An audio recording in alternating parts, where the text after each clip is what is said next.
Hello students. आज हम लोग एक और इम्पोर्टेंट टॉपिक को देखते हैं, समांतर प्लेट संधारित्र। ये जो समांतर प्लेट संधारित्र है, इसके बीच हम परावैद्युत पट्टिका रखे हुए हैं। ठीक है, ये तो समांतर प्लेट संधारित्र के प्लेटों के बीच में अगर हम परावैद्युत पट्टिका रखते हैं तो इस पट्टिका पे आवेश प्रेरित हो जाता है। ठीक है, ये जो पट्टिका है इस पे क्या प्रेरित हो जाएगा? आवेश प्रेरित हो जाता है। तो जिसके कारण क्या होता है, इन दोनों प्लेटों के बीच जो तीव्रता रहती है, वैद्युत तीव्रता, वो घट जाती है। ठीक, तो तीव्रता जब घटती है तो इसकी धारिता बढ़ जाती है। ठीक है, तो हम लोग आज देखेंगे ये जो आवेश प्रेरित हो रहा है ये कितना होता है, कैसे निकालते हैं। तो ध्यान से देखिएगा कि अगर मान लीजिए ये पट्टिका नहीं है, ठीक है, तो इसमें तीव्रता कितनी होगी? वायु से तीव्रता जब वायु है तो आप लोग ई नाट उसे समझ लीजिए। ठीक है, तो क्यू अपान एप्साइलम नाट ए जानते हो, या बहुत लोग इसे लिखते हैं q equal to sigma upon epsilon naught. ठीक, ये आता है, ये आप लोग गॉस के थियरम में इसे आप लोग देख सकते हैं। ठीक है, समझ सकते हैं वहाँ पे। तो ये हो गया। उसके बाद भाई आप लोग देखेंगे तो ये प्लेट ये नहीं था पट्टिका। ठीक है, तो हमारे पास एक वैद्युत तीव्रता थी, और तीव्रता की दिशा हमेशा आप लोगों को याद रखना चाहिए प्लस से माइनस की ओर रहती है। ठीक है, प्लस अगर कोई पॉजिटिव चार्ज यहाँ पे है तो इससे कोई पूछे आपसे कि तीव्रता बताओ इसके कारण किधर होगी, इससे दूर होगी, इसकी ओर होगी, तो हमेशा इससे दूर रहती है। और नेगेटिव चार्ज है तो तीव्रता अगर आपसे पूछे कोई तो किधर होगी, इसकी ओर होगी। तो ये प्लेट हम मानकर चलते हैं नहीं है, तो ये पहली प्लेट है, दूसरी प्लेट है संधारित्र की।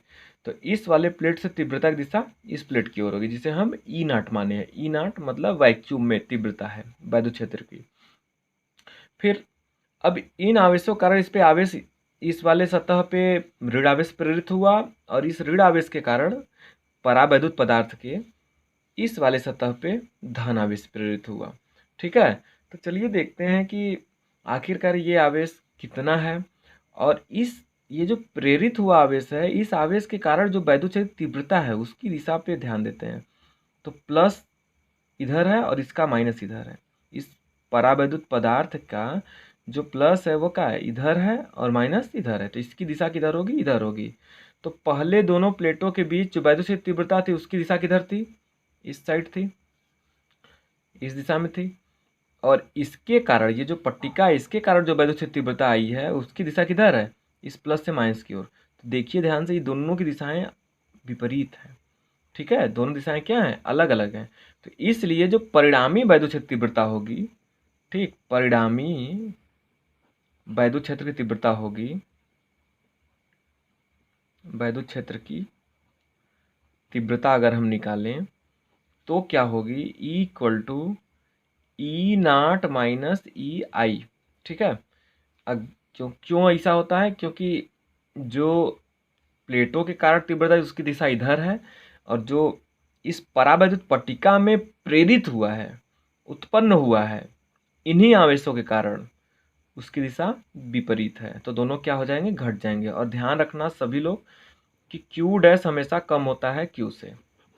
ये जो इसमें आवेश प्रेरित होता है इसकी मात्रा कम रहती है, ये जो प्लेटों पे आवेश है, तो इसलिए तीव्रता भी कम रहती है। ठीक, चलिए दोनों दिशाएं विपरीत इसलिए घट गए, ये नहीं कि ये ज़्यादा है इसलिए ये घट गया, ऐसा कुछ नहीं है। ठीक है, ये जो है ये इसकी दिशा इधर है और इसकी दिशा इधर है, इसलिए ये क्या हो गया, माइनस हो गया। तो परिणामी वैद्युत क्षेत्र तीव्रता क्या हो जाएगी, E equal to E naught minus E I. तो ई नाट इक्वल टू आप लोग जानते हैं क्यू अपान एप्साइलम नाट ए।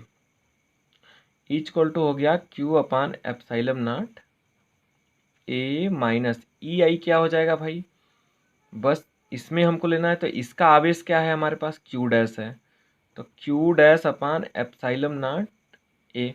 क्यों, क्योंकि इसका जो आवेश है ये क्या है, ए है। और आप लोग एक बात से कंफ्यूज नहीं रहेंगे, ठीक है, कि इसका तो क्षेत्रफल इतना बड़ा होगा, ठीक है, इतना ही क्षेत्रफल है, तो इसमें तीव्रता का जब एरिया लेंगे हम लोग तो इसके क्षेत्रफल को लेंगे। ठीक है, अगर हम इसके कारण तीव्रता लेते हैं इस प्लेट के कारण, तो आप लोग ये कन्फ्यूजन नहीं रहेंगे कि इसका ही क्षेत्रफल लेना होगा। क्यों, ऐसा क्यों कर रहे हैं, क्योंकि इससे जो भी तीव्रता उत्पन्न हो रही है वो तीव्रता प्रभावी रहेगी इस प्लेट से लेकर के इस प्लेट तक। ऐसा नहीं कि यहीं पे प्रभावी रहेगी, ठीक है, इसी प्लेट पे प्रभावी रहेगी। वो तीव्रता इस प्लेट से लेकर के इस प्लेट तक भी प्रभाव पूरी के पूरी तरीके से प्रभावी रहेगी। तो हम लोग यहाँ से यहाँ तक की बात कर रहे हैं, इसलिए क्षेत्रफल क्या लिया गया, ए। पूरे यहाँ से लेकर के इस पूरे जो एरिया है यहाँ तक का क्षेत्रफल लिया गया है, ठीक है। चलिए चलते हैं आगे। तो ये हो गया। यहाँ इसके बाद आप लोगों को ये पता होना चाहिए कि ई इक्वल टू होता है ई नॉट अपान के, ठीक है। ये आप लोगों को 100% पता होगा कि ई नॉट अपान के होता है, ठीक है। तो यहाँ पे हम इसको इस ई की जगह पे ई नॉट अपान के पुट करते हैं, ठीक है। तो चलिए यहाँ पे देखा जाए क्या होता है, यहाँ पे पुट किया जाए तो ये हो जाएगा हमारा ई naught upon K equal to Q upon epsilon naught A minus Q dash upon epsilon naught A, ठीक है। तो एप्साइलम नॉट की वैल्यू हमारे पास है यहाँ पे, तो इसको पुट कर दिया जाए तो ये हो जाएगा Q upon K epsilon naught A equal to Q epsilon naught A minus Q dash upon epsilon naught A, ठीक है। तो एप्सिलॉन नॉट ए यहाँ पर भी है, यहाँ पर भी है, ये कैंसिल आउट हो जाएगा पक्का। तो कैंसिल आउट हो गया एप्सिलॉन नॉट ए। चलो भाई क्या कॉमन ले लेते हैं और काटते हैं। एप्सिलॉन नॉट ए कॉमन ले लिया गया, 1 एप्सिलॉन नॉट ए, तो बचा यहाँ से क्यू माइनस क्यू डैश, इससे ये कट गया। आ गया हमारा Q upon K equal to Q minus Q dash, ठीक है। तो क्यू डैश की वैल्यू निकालते हैं हम, इसको इधर लेकर आएंगे और इसको इधर लेकर जाएंगे। चलिए तो ये हो जाएगा हमारा q dash equal to Q upon K minus Q, ठीक है। इसको क्या किए, माइनस इधर हो गया, ये हो गया इधर प्लस। तो यहाँ से Q dash equal to Q common ले लीजिए तो 1/k माइनस 1 आ गया, ठीक है। तो ये हो गया हमारा, यहाँ से इसको इधर लेकर आए, इसको इधर लेकर जाना है, थोड़ा सा गड़बड़ी होगी भाई। तो ये जो है ये वाला पार्ट माइनस होगा, तो बाई के यहाँ होगा और ये 1/k टर्म यहाँ रहेगा, ये हो गया, ठीक है। तो 1 माइनस 1/k, ये प्रेरित आवेश हमको मिल गया कि इस प्लेट पे जो है कितना आवेश जो है प्रेरित हो रहा है, ठीक। अगर आप इसे सिग्मा वाले फॉर्म में लिखना चाहें तो आराम से लिख सकते हैं, sigma dash equal to sigma 1 minus 1/k। अगर आपको आवेश घनत्व दिया गया है तो सिग्मा इक्वल टू क्या होता है, क्यू अपान ए, ये होता है, ठीक है। इसमें कोई प्रॉब्लम नहीं होनी चाहिए। ये हो गया, तो ये प्रेरित आवेश है। इसके बाद हम थोड़ा सा इस बात पर डिस्कशन कर लेते हैं कि अगर हम एक परावैद्युत पट्टिका रखते हैं, इसके बीच एक धातु की पट्टिका रखते हैं, ठीक है, तो क्या होता है, इसमें जो वैद्युत तीव्रता उत्पन्न होगी वो कितनी होगी। तो जो यहाँ पे ये परावैद्युत पट्टिका जो हम धातु के लिए हुए मेटल की जो है, तो इसके लिए के की वैल्यू क्या होती है, इनफाइनाइट होती है, ठीक है। इसके लिए के की वैल्यू क्या होती है, इनफाइनाइट। इसके लिए फाइनाइट होती है, मतलब इसके लिए के का मान अनंत होता है धातु के लिए। तो यहाँ पे अगर हम वैल्यू पुट करते हैं इस वाले इक्वेशन में, ठीक है, धातु के लिए, तो क्या मिलेगा हम लोगों को, ये हम लोगों को मिल जाएगा तब अगर हम वैल्यू पुट करते हैं तो यहाँ से इस धातु के लिए, धातु की पट्टिका अगर है तो क्या मिलेगा हम लोगों को, यहाँ वैल्यू पुट करिए तो क्यू डैश इक्वल टू हमको मिल जाएगा क्यू 1 माइनस 1 अनंत। क्यों, क्योंकि धातु के लिए के की वैल्यू क्या होती है, इनफाइनाइट होती है। तो ये इनफाइनाइट का एक में जब डिवाइड करते हैं तो 0 हो जाता है, और ये आ गया क्यू इंटू 1, तो मतलब Q dash equal to Q.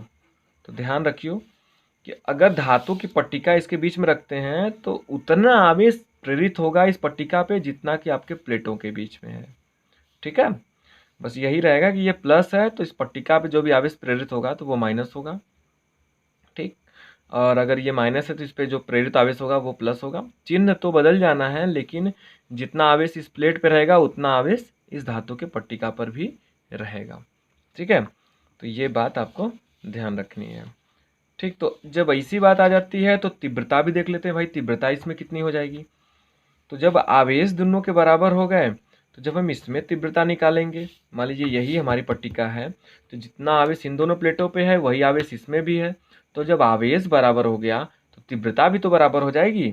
तो E इक्वल टू अगर हम निकालते हैं, इसमें परिणामी तीव्रता निकालते हैं, इसकी दिशा इधर है, इसकी दिशा इधर, तो E इक्वल टू निकालते हैं तो ई नाट जितना होगा उतना ई आई भी होगा। तो वैल्यू पुट करिए इसका, q upon epsilon naught A minus इसकी value q upon epsilon naught A हो जाएगी। क्यों? क्योंकि क्यू डैश और क्यू में कोई फर्क ना रहा। ये देखिए, ये दोनों के दोनों क्या हो गए, सेम हो गए। ये कट जाएगा और हमको क्या मिल जाएगा, ई इक्वल टू 0 मिल जाएगा। ठीक है, इसीलिए जो धातु की पट्टिका होती है उसमें वैद्युत क्षेत्र की तीव्रता क्या हो जाती है, 0 हो जाती है। ठीक है, ये आप लोग ध्यान रखेंगे कि अगर धातु की पट्टिका रखी गई है तो उस पर उतना आवेश प्रेरित होगा जितना कि प्लेटों पे है, और उसके अंदर वैद्युत क्षेत्र की तीव्रता क्या हो जाएगी, 0 हो जाएगी। ठीक है, अगर हम विभव की बात करें, ठीक है, विभवांतरों में अगर हम ग्राफ खींचें तो हमको क्या मिलेगा भाई, कुछ इस तरीके का ग्राफ।